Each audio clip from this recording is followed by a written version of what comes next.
G'day everybody, it's Esophagus from Supertech Electronics, and today we're going to remove a Honda Odyssey Stereo sound system.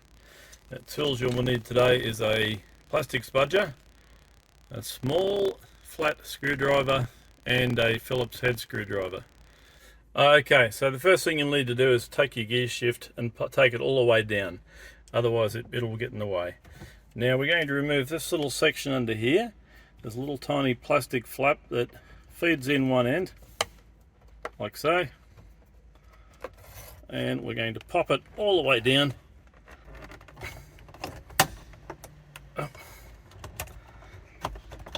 Okay, so that's got to come out for the time being. We're going to put that aside.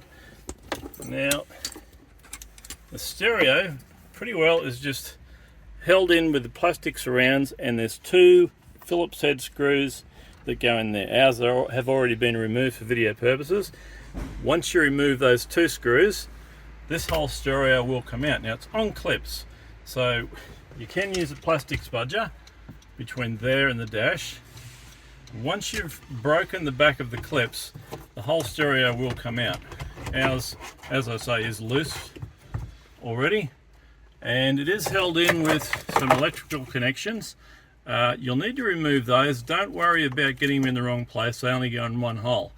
This little guy here just rocks with that little part there. You rock it over, then this plug will come out. The rest of them are keyed like that. They've got a little tiny middle part. You press and pull it towards the front. And once you've got that removed, you're welcome to send it off to Supertech Electronics for repair. Don't forget to download and fill out our online form.